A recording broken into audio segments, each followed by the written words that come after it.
সংগ্রামের কথা বলেছেন, এটা তো আমরা দেখছি এবং লিখছি। সালাউদ্দিন কাদের চৌধুরীকে হত্যা করা হয়েছে, আপনি কি এর বিচার চান? আয়নাগর কি আপনি প্রত্যক্ষ করেছেন, পরিদর্শন করেছেন? এ ব্যাপারে আপনার বক্তব্য কি? আয়নাঘরে গেছি কিনা আপনি জিজ্ঞেস করেছেন? না, আমি আয়নাঘরে যাইনি। আয়নাঘরে না যাওয়ার কোনো কারণ, আমি আপনার এইসব বিষয়গুলো আপনার সহ্য করতে পারি না। কেমন যে আয়নাঘরের মধ্যে গিয়ে যাদেরকে যে টর্চার করা হয়েছে, এদের ইতিহাস, এদের ভুক্তভোগী, আমরা নিজেরা তো তার ভুক্তভোগী। আমাকে আয়নাঘরে নিয়ে যায় নাই, এটা আমাকে কারাগারে নিয়ে গিয়ে ফ্লোরে শুকিয়ে রেখেছে 29 দিন, যার ভেতরে আপনার একটাই মাত্র আপনার টয়লেট, ওপেন টয়লেট, এর মধ্যে আমার পার্ট এটা বিচ্ছিন্নভাবে হ্যাঁ, আপনার যেটা আমরা বলি যে আপনার এই যে টর্চার ইন কাস্টোডি, তারপরে আপনার ডিসঅ্যাপিয়ার, এগুলো আমরা পরিচিত ছিলাম না এই কথাগুলো। এটা হাসিনা নিয়ে এসছে, প্রতিবাদ নিয়ে এসছে। এবং আপনার এই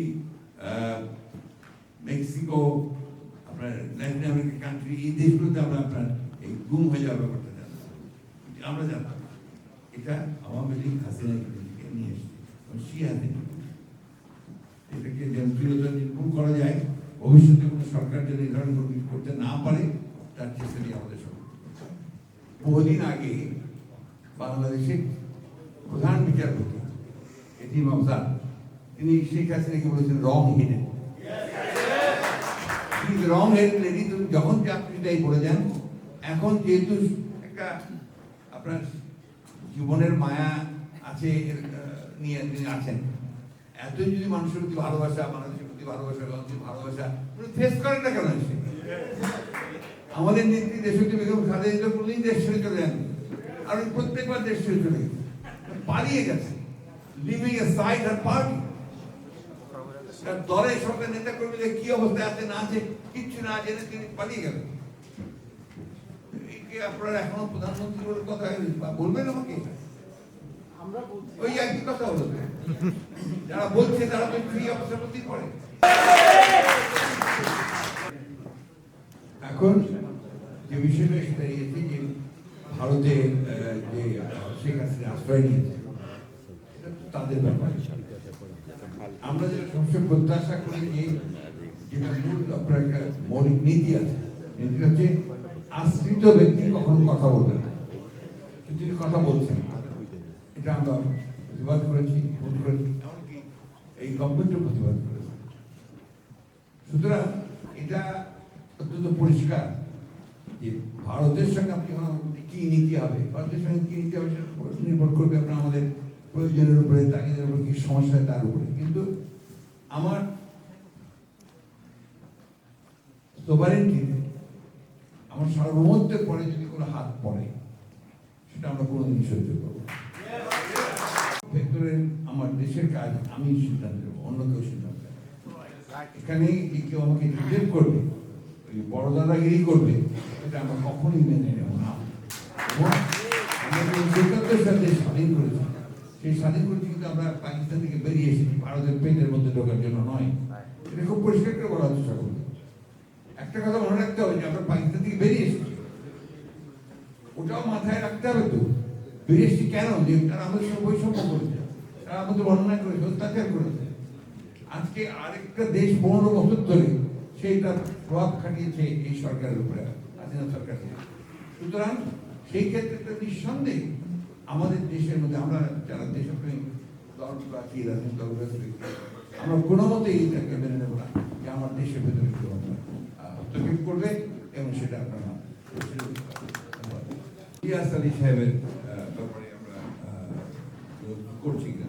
ইতিমধ্যে আপনারা জানেন যে এই সরকার ইতিমধ্যে কমিশন তৈরি করেছে, গুম হয়ে যাওয়া ব্যক্তিদের ব্যাপারে পুরোপুরি তদন্ত করে সেটাকে উদ্ঘাটন করা এবং তার জন্য ব্যবস্থা নেওয়ার জন্য আমাদের সরকার কাজ করছে। আমরাও আমাদের তরফ থেকে যতটা সম্ভব আমরা এটা করার চেষ্টা করছি। সাংবাদিক নির্যাতনের উপরে আমরা কথা বলেছেন। সাংবাদিক নির্যাতনটা ছিল part of the whole thing, অর্থাৎ এটা একটা অংশ। গোটা জাতির উপরে যে নির্যাতন, গোটা বাংলাদেশের গণতন্ত্রকে মানুষের উপর যে নির্যাতন, তার তারই একটা পার্ট হচ্ছে আমরা সাংবাদিক হতে হবে। এবং অনেক সাংবাদিক হয়েছেন, হত্যা হয়েছেন, খুন হয়েছেন, কয়েক শত সাংবাদিক খুন পর্যন্ত হয়ে গেছে। এবং এটা হচ্ছে ওদের সবচেয়ে বড় অস্ত্র। আপনার যারা কথা বলে, যারা লেখে, তাদেরকে স্তব্ধ করে দিতে পারলে কিন্তু ফ্যাসিজম সাকসেসফুল হয়, যেটা তারা কিছুটা সাকসেসফুল করতে পারছে। ভয় পেত মানুষ। আমি অনেক সাহসী লোককে দেখছি তারা কথা বলতে ভয় পেয়েছে, কারণ যদি ছেলেকে তুলে নিয়ে যায়, মিথ্যা মানা যায়, মেয়েকে তুলে নিয়ে যায়, এই বিষয়গুলো কিন্তু আপনার রিয়ালিটি ছিল। আমাদের মালিক ভাইয়ের বাড়ি হামলা হয়েছে, গ্যাসের বাড়ি হামলা হয়েছে, আমার বাড়িতে কয়েকবার বোমা পড়েছে, আক্রমণ আমার গাড়ি ভেঙে দিয়েছে।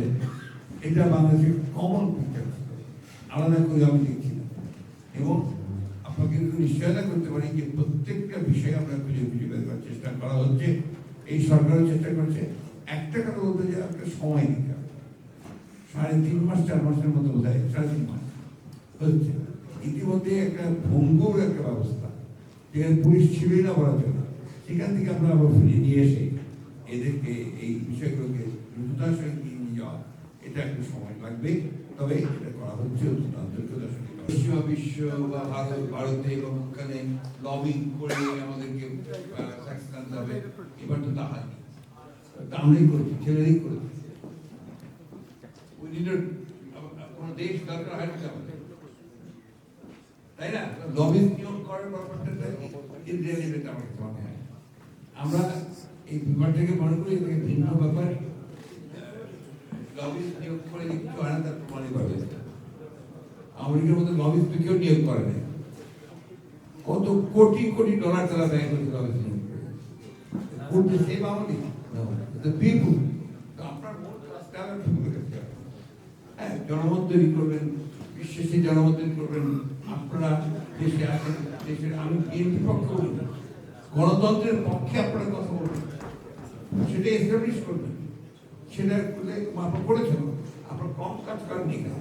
আপনারা যেভাবে মাইলের পর মাইল হেঁটেছেন, গণতন্ত্রের দাবিতে হেঁটেছেন, কাজ করেছেন, আপনাদের নেতারা বা আপনাদের প্রতি যারা দেশে ফিরে গেছে তাদের মধ্যে নির্যাতন হয়েছে, you have also paid the price. সুতরাং এটা আমাদের সামগ্রিক দায়িত্ব, তো একটি দল না, সামগ্রিক দেশের ভাবমূর্তিকে রক্ষা করার জন্য আমরা দেশ গণতন্ত্রের এই আমাদের দাবিটা কোনো দলের দাবি না হয়, এটা বিএনপির দাবি না যে গণতন্ত্রের রেস্টোরেশন করতে হবে। এটা হচ্ছে আমাদের জাতির দাবি যে আমরা রেস্টোরেশন ডেমোক্রেসি চাই, আমরা গণতান্ত্রিক ব্যবস্থা চাই। কে কি বললো না বললো সেটা বড় কথা না, বড় কথা হচ্ছে যে আমি আমার কথা বলবো, আর আমি যদি সরকারে থাকি আমি আমার সমস্ত শক্তি দিয়ে কথা বলার অধিকারটাকে আমি নিশ্চিত করবো। That is no visa. এই বিষয়টা আপনি বলেছেন, আমরা নোট করছি। সমস্যা হচ্ছে কি যখন আপনার একটা ধ্বংস হয়ে গেছে, এভরিথিং ইজ গ্রাউন্ডেড, আপনি এর মধ্য থেকে যে আবার তুলবেন, তুলতে গেলে ইউ নিড সাম টাইম, সময় লাগবে। ওই সময়টুকু আমাদের সবাইকে দিতে হবে। আমরা অস্থির হলে চলবে না, আমাদেরকে ধৈর্য ধরে সংস্কৃতি চলবে। কারণ টলারেন্স কিন্তু আপনার ডেমোক্রেসি একটা মূল বিষয়। বিএনপিকে নির্বাচনের জন্য প্রস্তুতি নিতে হবে, অলওয়েজ প্রস্তুত।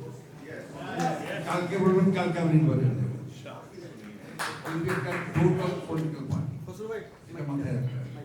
যৌক্তিক সময়, যৌক্তিক সময় ব্যাপারটা আমরা ইচ্ছে করি যৌক্তিক কথা বলছি। ড্রাইভিং সিটটা হচ্ছে ডক্টর ইউনূসের, এবং ওনাকেই বলতে হবে যে উনি কবে এটা করতে চান। আমরা বারবার বলছি যে যৌক্তিক সংস্কার তো আমরা চেয়েছি, সংস্কার চেয়েছি, আমাদের কথা খুব স্পষ্ট নেই। আমরা বলছি যে ন্যূনতম নির্বাচন কেন্দ্রিক সংস্কারগুলো করে। নির্বাচন কেন্দ্রিক কোনগুলো? প্রথমটা হচ্ছে নির্বাচন ব্যবস্থা, system. Number 2 is bureaucracy and law and order system. অর্থাৎ একদিকে আমলাতন্ত্র, অন্যদিকে আপনার আইন শৃঙ্খলা বাহিনী, এই দুটো সংস্কার করতে হবে। 3 নম্বর জুডিশিয়াল রিফর্ম, অর্থাৎ বিচারের যে বিষয়গুলো আছে এটাকে নষ্ট করে ফেলছে, পলিট করে ফেলছে, ওই জায়গাটাকে আবার আমাদেরকে ফিরিয়ে আনতে হবে। ন্যায় বিচার প্রতিষ্ঠিত নয়, সেটা আরেকটা আছে যেটা আমরা মনে করি যে এটা ন্যূনতমটা করা সম্ভব, হচ্ছে যে অর্থনীতিকে তার একটা মূল একটা আপনার রেলের মধ্যে ওঠানোর চেষ্টা করা, যেখানে দুর্নীতি, চুরি, লুট, মেগা প্রজেক্ট করে চিন্তা করতে পারেন একটা দেশে প্রতি বছর 28 লক্ষ কোটি টাকা ডলার 28 লক্ষ কোটি ডলার পাচার হয়ে গেছে। মোট 280 আপনার বিলিয়ন ডলার পাচার হয়ে গেছে। সেই দেশে আমাদেরকে অবশ্যই ধৈর্য ধরতে হবে।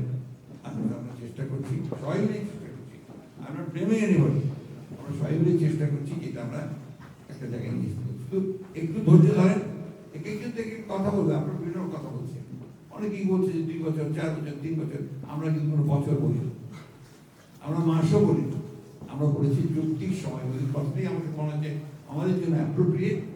আমরা চাই because he is driving the car, but উনি বলবেন যদি কবে নির্বাচনটা করতে পারবে, এবং বলেছিল তাই তার মিনিস্ট্রি থেকে বলা হয়েছে যে তিনি নির্বাচনের তারিখ দেবেন।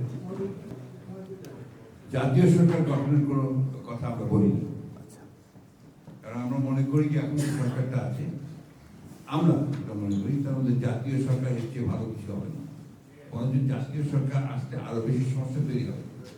কিন্তু আমি যে কথা আগে বলতে আমাদের কালচারটা একটা প্রবলেম আছে।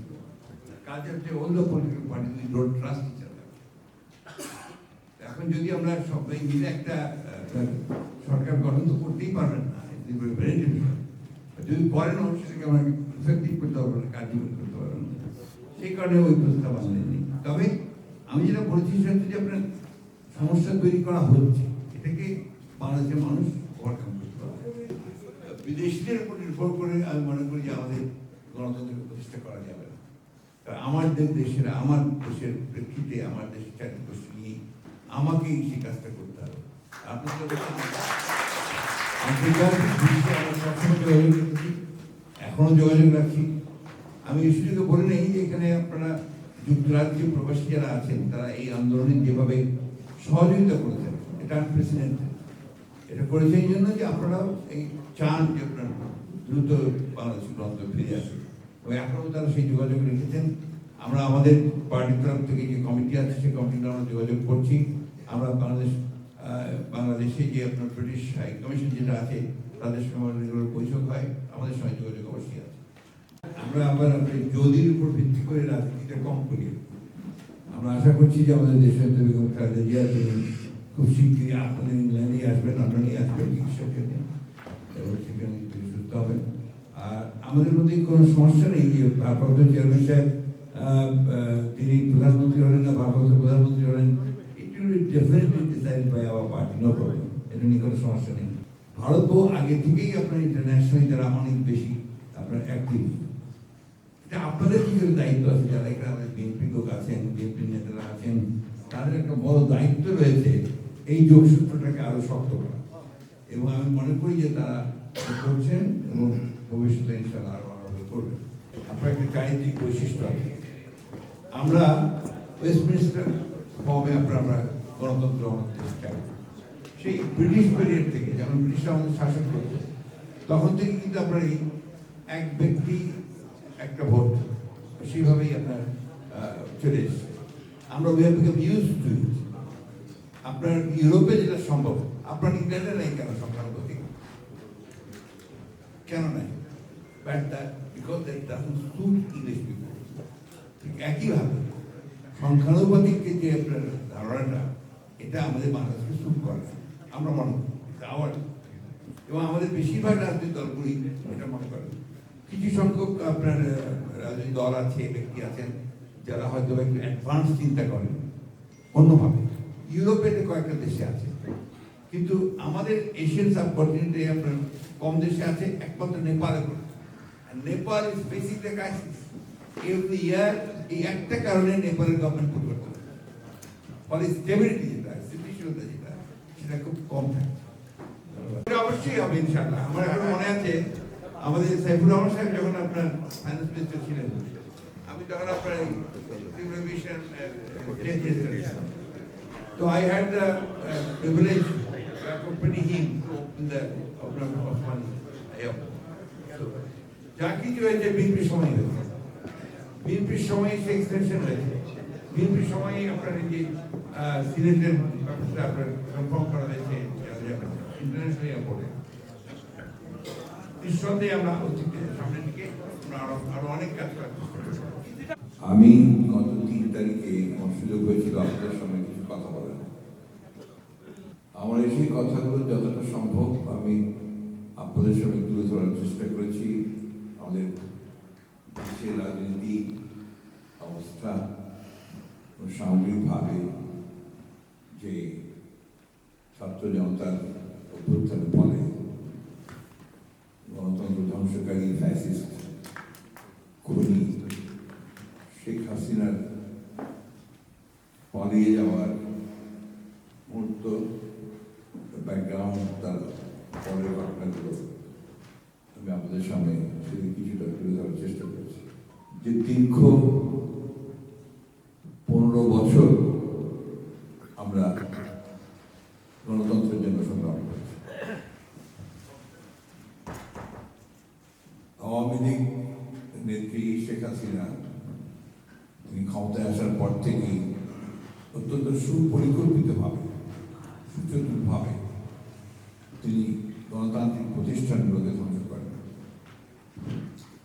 প্রথমেই যে আক্রমণটা তিনি করেন, সে আক্রমণটা ছিল আপনাদের নিশ্চয়ই মনে আছে যে আমরা আমাদের সংবিধানে খালেদা জিয়া বাংলাদেশের রাজনৈতিক যে সংস্কৃতি, সেই সংস্কৃতিকে মর্যাদা দিয়ে তখন যে দাবি ছিল সে দাবিকে মর্যাদা নিয়ে তিনি তত্ত্বাবধায়ক সরকারের বিধানটাকে সন্নিবেশিত করেছিলেন সংবিধানে। এবং এই বিধানটি সন্নিবেশিত হওয়ার ফলে আমরা দেখেছেন যে প্রতিবার নির্বাচনের সময় বা পূর্বে যে ধরনের একটা রাজ্য অবস্থা সৃষ্টি হতো, হত্যা খুন যখন বেড়ে যেত, সেটাকে বন্ধ হয়ে গিয়ে পরপর 3টি নির্বাচন কিন্তু অত্যন্ত সুষ্ঠুভাবে এবং প্রায় সকলের কাছে গ্রহণযোগ্য হয়ে নির্বাচনগুলো অনুষ্ঠিত হয়েছিল। এবং কারোর সেই সময় তেমন কোনো অভিযোগ ছিল না। কিন্তু 2008 সালে আওয়ামী লীগ একটা প্রশ্নবিদ্ধ কেয়ারটেকার গভর্নমেন্টের অধীনে নির্বাচনের পরে, ক্ষমতায় আসার পরে ধীরে ধীরে সুকৌশলে সমস্ত গণতান্ত্রিক প্রতিষ্ঠানগুলোকে ভেঙে ফেলার কাজ শুরু করেন। এবং তার কিছুদিনের মধ্যেই 12 সালের মধ্যেই কিন্তু তিনি কেয়ারটেকার গভর্নমেন্ট সিস্টেমটাকে অ্যাবলিশ করে দেন। তখন থেকে কিন্তু আমরা আন্দোলন শুরু করেছি। আমাদের নেত্রী দেশের বেগম খালেদা জিয়া যেদিন এই কেয়ারটেকার গভর্নমেন্টটি বিলুপ্ত হয়, সিস্টেমটি, সেদিনই কিন্তু তিনি বলেছিলেন যে এখন থেকে বাংলাদেশের রাজনৈতিক অস্থিরতা, অনিশ্চয়তা সৃষ্টি হবে, যার জন্যে এই দেশকে অনেক মূল্য দিতে হবে। আমরা সেটি দেখেছি, সেটাই সত্য হয়েছে। এই কেয়ারটেকার সিস্টেম পরিষ্কার পর থেকেই বাংলাদেশের রাজনৈতিক যে অনিশ্চয়তা অস্তিত্ব শুরু হয়েছে। গণতন্ত্রকে শিফট করে সেই আগের যে তাদের যে একটা স্বপ্ন ছিল যে বাংলাদেশকে তারা একটা একদলীয় রাষ্ট্রে পরিণত করবে, যেটা তারা করেছিল 1975 সালে বাকশাল চেষ্টা করেছিল, টিকতে পারেনি। সেই একই ধরনের একটা ব্যবস্থায় তারা বাংলাদেশকে নিয়ে যাবে। সেখানে এটা বহু পুরনো অভিলাষ। আমাদের নিশ্চয়ই অনেকেরই যারা রাজনীতির ব্যাপারগুলো ফলো করেন, আপনারা নিশ্চয়ই আগেও দেখেছেন যে 1972 থেকে 75 আওয়ামী লীগ যখন ক্ষমতায় ছিল এবং তাদের যে আপনার দুষ্কর্ম, দুর্নীতি, একইভাবে তার দুঃশাসন, তার দুঃশাসনের ফলে যে আপনার দুর্ভিক্ষ হয়েছিল, প্রায় লক্ষাধিক মানুষ মারা গিয়েছিল, এই বিষয়গুলো আপনাদের অজানা নয়। দুর্ভাগ্যক্রমে এই 15 বছরে এই কথাগুলো বেমালুম ছড়িয়ে দিয়েছে শেখ হাসিনা, আওয়ামী লীগ। এই কথাগুলো আমাদের বারবার বলা দরকার, to understand Awami League and its character।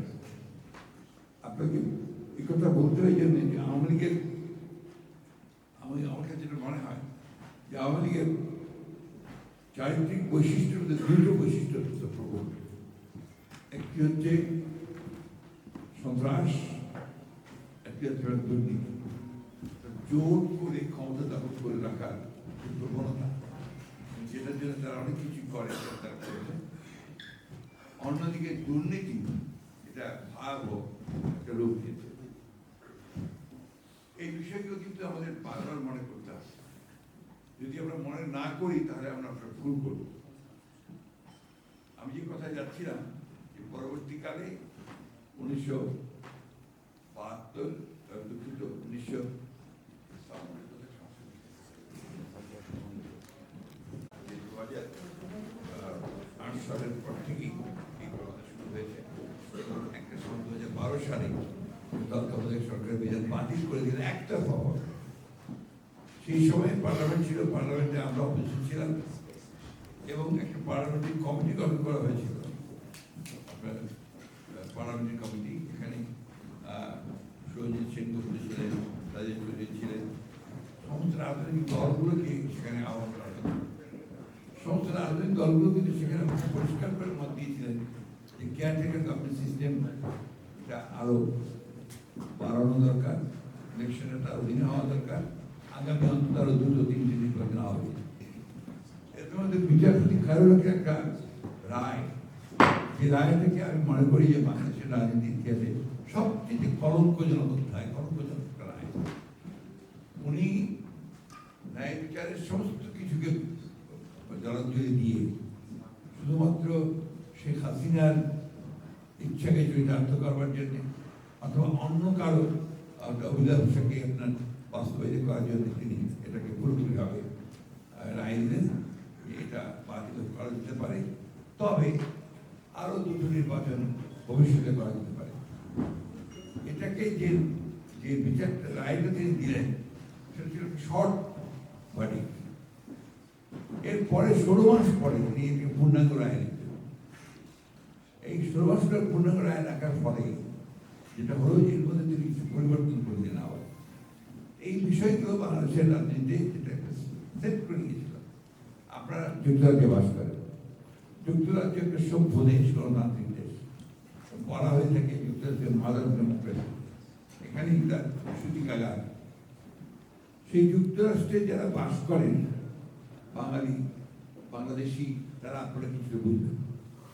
যুক্তরাজ্যের যারা বাসিন্দা অর্থাৎ ব্রিটিশ পিপল যারা, এরা কিন্তু কেয়ারটেকার গভর্নমেন্ট সিস্টেম ঠিক বোঝে না।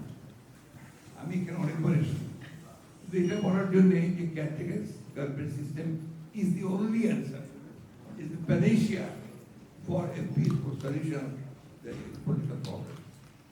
কিন্তু তারা সে কথা বুঝতে চাননি। আপনাদের তখন একজন সিনিয়র লর্ড ছিলেন, কি যেন নাম তার পড়ে গেছে, উনি বলেন যে caretaker issue is a dead issue. এখন মনে আছে আমরা বারবার তাদেরকে বলার চেষ্টা করেছি, ইউরোপিয়ান ইউনিয়নকে বলার চেষ্টা করেছি, আমেরিকাকে বলার চেষ্টা করেছি, একটাই কথা যে তুমি যখন একটা দেশের রাজনৈতিক যে বিশ্লেষণ করবে, সেই বিশ্লেষণটা সবচেয়ে বেশি যে প্রয়োজন যে তার দেশের রাজনীতির যে চরিত্র সেটাকে দেখবে। আমার এখানে একটা প্রবলেম আছে, সেটা হচ্ছে we don't trust each other. একটা রাজনৈতিক দল আরেকটা দলকে বিশ্বাস করে না, যার ফলে এখানে যখন নির্বাচন হয়, নির্বাচনকালীন যে সরকার থাকে সেই সরকার থেকে সব কিছু কেড়ে নিতে চায়, সব কিছু নিয়ে নিতে চায়, এবং সে তার নিয়ন্ত্রণের মধ্যে দিয়েই সেই আপনার নির্বাচনে করি চাই, ইঞ্জিনিয়ারিং করে হোক আপনার এইভাবে নিতে চায়। ফলে এটা কখনো সুস্থ নির্বাচন হবে না। কিন্তু তারা আমাদের সেই কথাটি কোনো গুরুত্ব দেননি, এবং যার ফলে একতরফা নির্বাচন ঘোষণা করা হয়েছে, হাসিনাও করেছেন। আমরা সেই নির্বাচনে যাইনি, আমরা জানি 2014-তে আমরা নির্বাচনে যাইনি, এবং তারপরে একটা নির্বাচন একবারের জন্য আপনার গ্রহণযোগ্য হয়।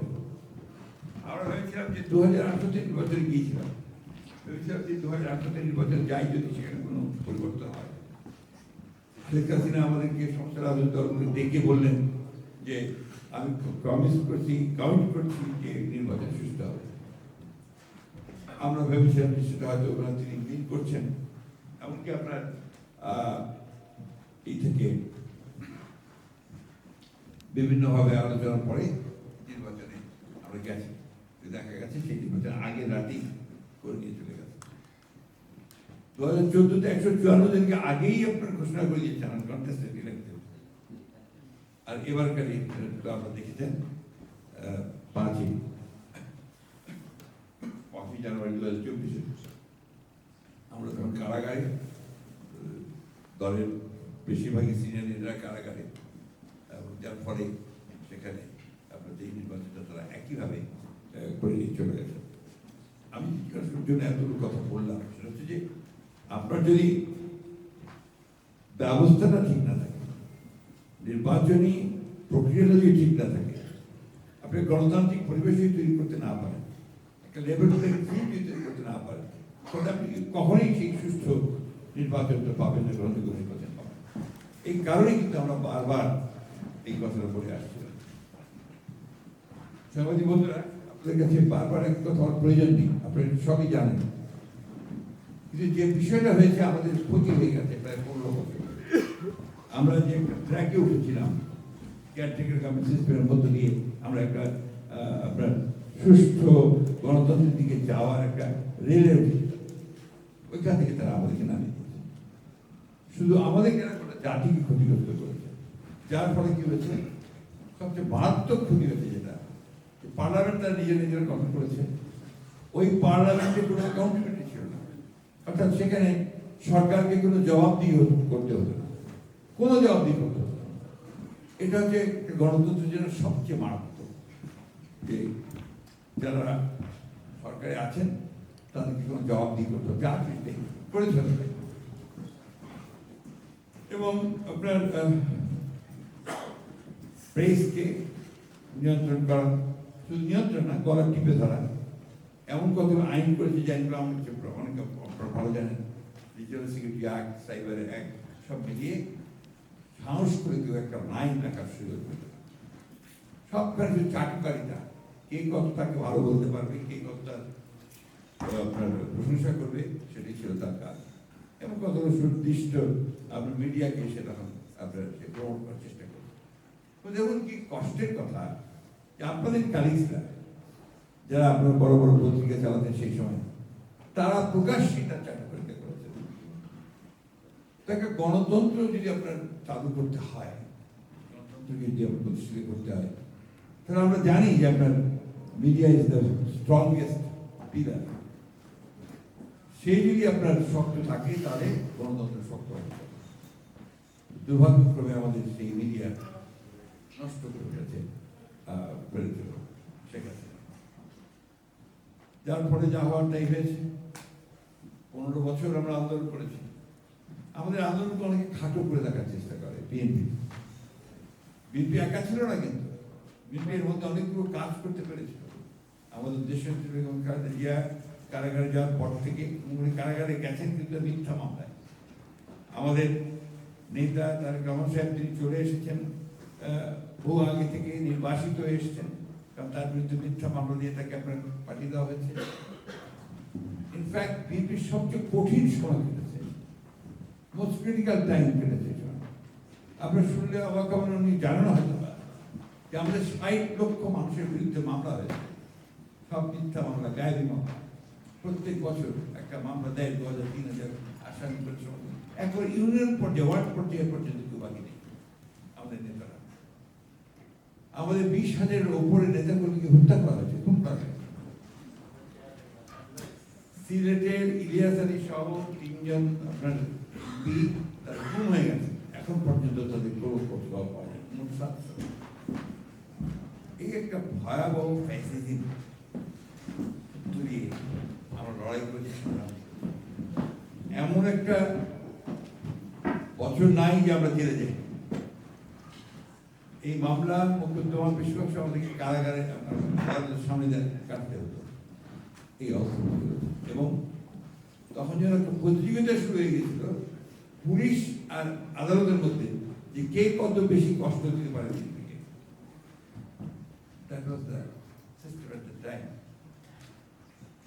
ডিবি ধরে নিয়ে গেছে, ঢুকে নির্মম অত্যাচার করেছে। তারপরে প্রচুর টাকা নিয়ে, যারা ব্যবসায়িক সফলতার কাছ থেকে টাকা নিয়ে তাদেরকে ছেড়েও দেরি আবার মিথ্যা মামলা দিতে পারি। আপনাদের এখানে অনেকেই আছেন যারা ভুক্তভোগী আছেন, আমি জানি। এই মামলা আমাকে ভুক্ত হয়ে যাবে। তারপরে কিন্তু আপনার লড়াই করতে হবে। আমি আল্লাহর কাছে শুকরিয়া আদায় করি যারা অশেষ রহমতে জুলাই মাসে ছাত্রদের যে কোটা বিরোধী আন্দোলন শুরু হয় সেই আন্দোলনকে ভিত্তি করে টান করে সাইদ খানের হত্যার মধ্যে দিয়ে আন্দোলনটাকে নতুন মোমেন্টাম পায়। এটাকে আমরা বলি সবসময় এগুলোকে আমরা যারা রাজনীতি করছি দেখছি অভিজ্ঞতা একটা স্পার্ক দরকার, একটা আন্দোলনকে বিস্ফোরণমুখ করতে তাকে একটা আসার্যের মুখে নিয়ে যেতে একটা স্পার্ক স্ফুলিঙ্গ দরকার। সেই স্ফুলিংটা ছিল সাইদ খানের হত্যা। এরপরে ইতিহাস আপনাদের জানা, আমি করতে চাই না।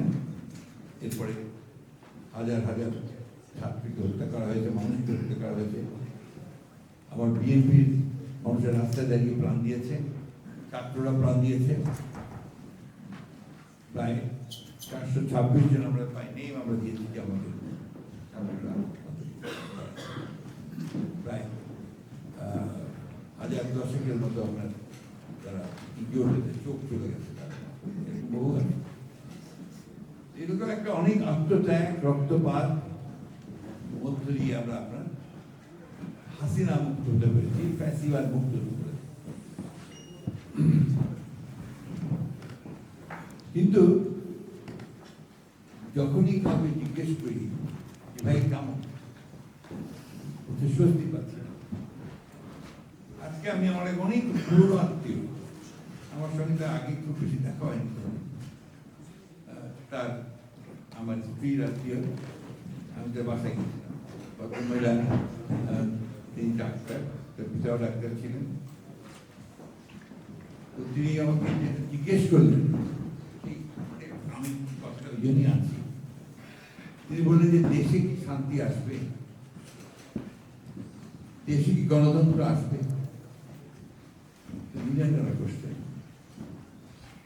এত রক্তপাত, এত ত্যাগ, এত কষ্ট, তারপরে যদি আজকে এই প্রশ্ন মুখোমুখি আমাদের হয়, এত কষ্ট হবেই।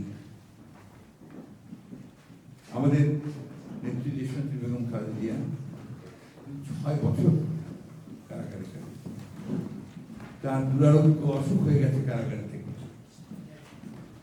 আপনারা জানেন আমাদের ভাবতে হচ্ছে চেয়ারম্যান সাহেবকে তাকে বাসা থেকে তুলে নিয়ে গিয়ে তাকে নির্মমভাবে অত্যাচার করা হয়, তার শারীরিক ক্ষতিগ্রস্ত করা হয়, এবং তার যে পরিবার, তার সন্তান, সবাইকে যে ট্রমার মধ্যে ফেলে দেওয়া হয়েছিল, এটা আনবিলিভেবল।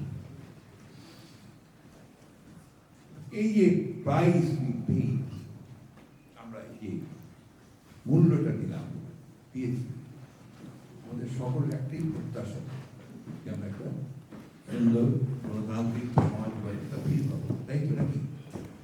সেইখানে কিছু মেঘ করছে, আকাশে মেঘ আসছে,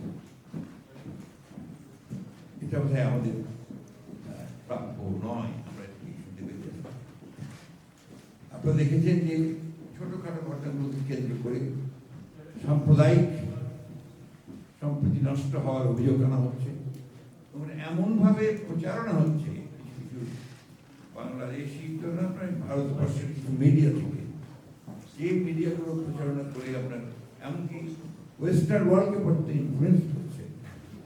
আপনাদের যুক্তরাজ্যের থেকেও আপনার রিয়াকশন গেছে। আমি আপনার প্রথম কয়েকদিন ঘটনার পরে আপনাদের নিশ্চয় 3 দিন করে সরকার ছিল, পুলিশ ছিল না। পুলিশের অর্ধেকের বেশি মানুষ, মানে স্টাফ, অফিসার, কর্মকর্তা, কর্মচারী সব পালিয়ে, কারণ তাদের সেই মোরালটা ছিল, তাদের সেই তাদের অত্যাচার নির্যাতন করেছে মানুষের উপরে, তাদের সেই যে নৈতিক একটা অবস্থা যে সে ফেস করবে, দাঁড়াবে, সেটা তাদের ছিল। সেই অবস্থা থেকে ফিরিয়ে আনার চেষ্টা করা হচ্ছে। প্রাথমিক পর্যায়ে আমরা শতভাগ আপনার তাদেরকে সমর্থন করেছি, সহযোগিতা করেছি, এখনো করছি। এখন যেটা প্রশ্ন এসছে যে নির্বাচন আগে না সংস্কার আগে, অনেক বড় প্রশ্ন এসছে।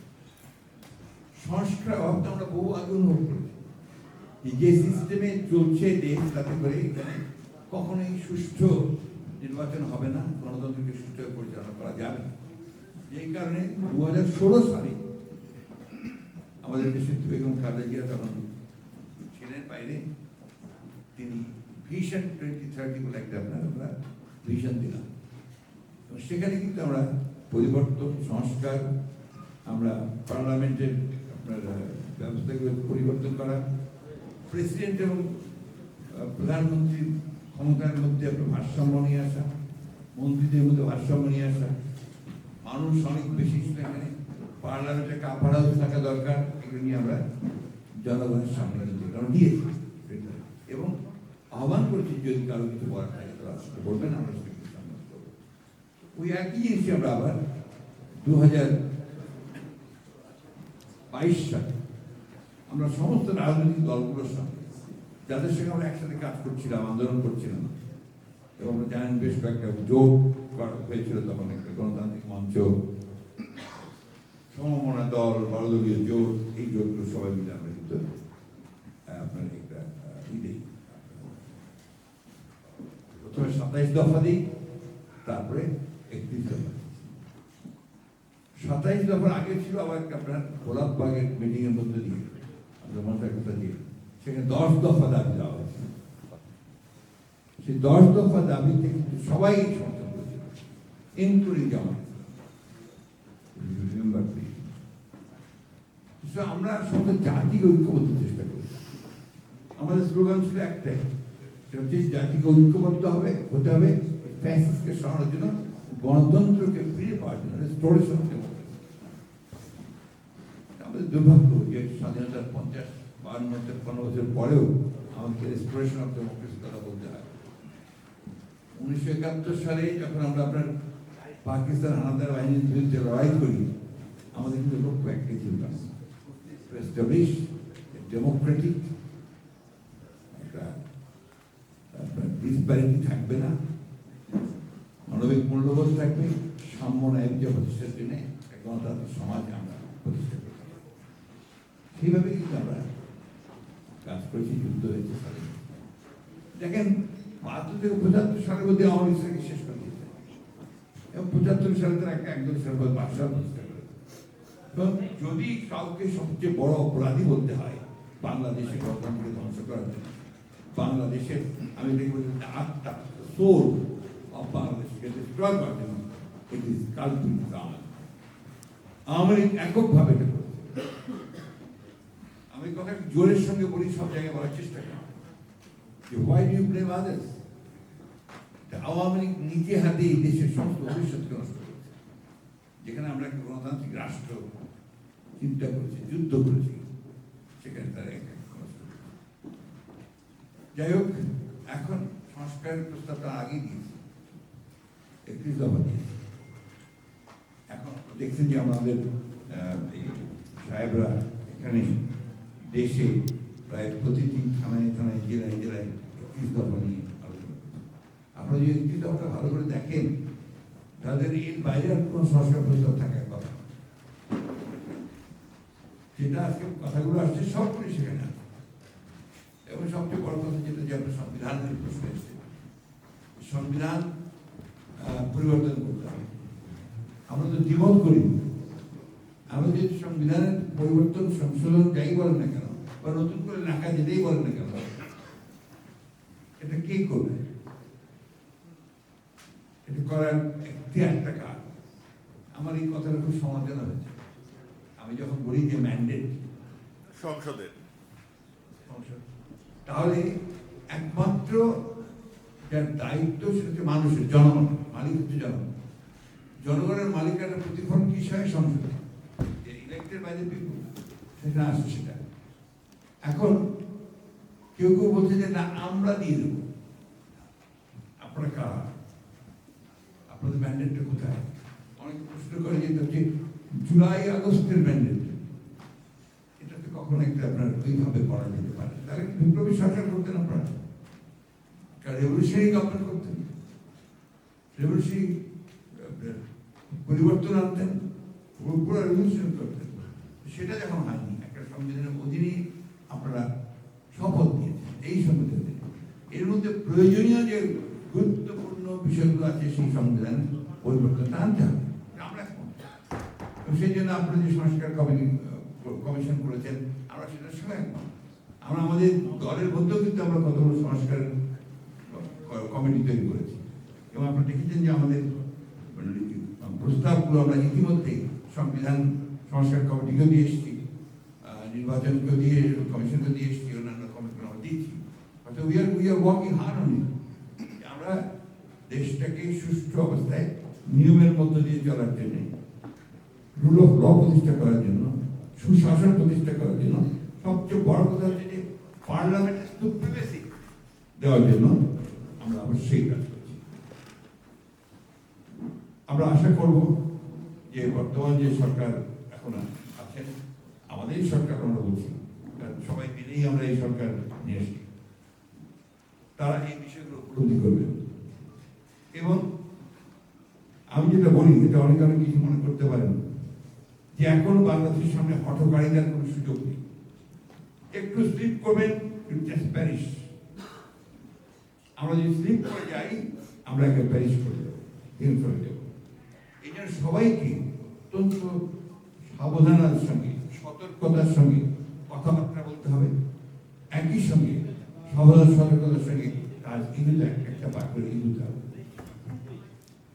এখানে যদি আমাদের ভুল হয়, তা এবার যে সুযোগটা আমরা পেয়েছি ফেসলামকে সরিয়ে নতুন একটা বাংলাদেশ তৈরি করবার, সেই সুযোগটা আমাদের হাত ছাড়া। আমি আপনাদের সঙ্গে বেশি কথা বলবো না, আপনারা সবাই এখানে অত্যন্ত বিজ্ঞ, শিক্ষিত, উচ্চশিক্ষিত মানুষ এবং সংবাদ নিয়ে কাজ করেন। এই সমস্ত মধ্যে দেশে একটা অরাজকতা সৃষ্টির চেষ্টা আছে। আমি বলছি না যে করছে, অরাজকতার চেষ্টা আছে। কারা করছে? ওই পতিত ফ্যাসিবাদ, তাদের যে দুর্নীতিতে অর্জিত অর্থ, তাদের যে আপনার ক্ষমতায় টিকে থাকবার যে বাসনা, এটা নিয়ে যেহেতু শেখ হাসিনা এখন ভারতে অবস্থান করছেন, তিনি মনে করছেন যে তিনি অনেক বেশি সুবিধা পাবেন, এবং আপনাদের অনেক দিন বক্তৃতা করবেন শুনলাম আমি, ডিজিটাল বক্তৃতা করবেন শুনেছি, ঠিক আগামীকাল। তো একবারের জন্য আপনার অনুশোচনা পর্যন্ত করেন। আমার মনে আছে উনি বলছিলেন যে আমি বুঝি না আমার অপরাধ থেকে বলছিলেন, আপনি আপনার সবচেয়ে বড় অপরাধ যে আপনি গণতন্ত্রকে ধ্বংস করেছেন, এটাই তো আপনি বুঝতে চান না। প্রবলেম আপনি মনে করছেন যে আপনার পৈতৃক সম্পত্তি, আপনার বাপের তালুকদারি, জমিদারি, আপনি যেভাবে চালাবেন দেশটা সেভাবে চলবে, দেশ তো সেভাবে চলবে না, চলে। আমি আশা করবো যে দেশ ভালো চলুক, আমরা সবাই আপনার সতর্কতার সঙ্গে চেষ্টা করি, দেশপ্রেমের সঙ্গে চেষ্টা করি, গণতন্ত্রকে প্রতিষ্ঠা করার জন্য কাজ করি। আমাদের লক্ষ্য একটাই, আমরা বাংলাদেশে একটা সত্যিকার অর্থেই একটা গণতান্ত্রিক, কল্যাণমূলক, সাম্য, মানবিক মূল্যবোধ, ন্যায় বিচার প্রতিষ্ঠিত একটা রাষ্ট্র দেখতে চাই। এই হচ্ছে আমাদের সকলের ইচ্ছা। আজকে দেখেন প্রায় 15 বছর 16 বছর ধরে আমাদের বাবা আব্দুল জলিল তারেক রহমান সাহেব নির্বাসিত অবস্থায় বাস করেন, এবং তিনি কতটা ট্রমার মধ্যে থাকতে হয় যে দেশেও ফিরতে পারেন। এখন ইনশাআল্লাহ দেশে ফিরবেন, জনগণকে তিনি নেতৃত্ব দেবেন। আমাদের দেশের বেগম খালেদা জিয়া এটা সারাটা জীবন এই গণতন্ত্রের জন্য উৎসর্গ করেছেন। যখন তিনি শহীদ প্রেসিডেন্ট জিয়া রহমান সাহেব যখন সাদাত বরণ করেন, তখন তার বয়স ছিল খুব বেশি না, অল্প। তখন থেকে কিন্তু লড়াই শুরু, গণতন্ত্রের লড়াই, সেই লড়াই তিনি এখনো লড়ে যাচ্ছেন। আজকে যুক্তরাজ্যে এবং বাংলাদেশে আমাদের সাংবাদিক পরিবার আজকে আপনার গত 17 বছর ফেসিবাদী সরকার বিরোধী আন্দোলন, দেশনায়ক তারেক রহমান ওনার নেতৃত্বে আমাদের প্রিয় মহাসচিব, ওনারা 17 বছর আন্দোলন করে মানুষের ভোটাধিকার মানবিক মর্যাদা, সামাজিক ন্যায় বিচার সুপ্রতিষ্ঠার লড়াই নেতৃত্ব দিয়েছেন। আজকে সেই মহাসচিব অত্যন্ত সর্বজন স্বীকৃত পত্র, উনি আপনাদের সাথে মত বিনিময় করবেন। আমরা আজকে আপনাদেরকে যুক্তরাজ্য বিএনপির পক্ষ থেকে, চেয়ারপারসনের পক্ষ থেকে আপনাদেরকে স্বাগত জানাচ্ছি এবং ধন্যবাদ জানাচ্ছি। এবং আমরা আশা করছি যে মহাসচিব ওনার সেই ডাইনামিক আমাদের প্রতি একটা দিক নির্দেশনা থাকবে এবং আপনাদেরকে আমাদের মহাসচিব আপনাদের প্রশ্ন উত্তর এবং ওনার আপনারা দয়া করে এটা তুলবেন। কারণ এবং প্রবাসীদেরও কিছু বিষয় যেটা প্রবাসীদের গত 17 বছরে আওয়ামী লীগ অনেক জায়গা জমি দখল করেছে, এটারও আমরা ফেরত চাই এবং প্রবাসীদের উদাহরণ চাই।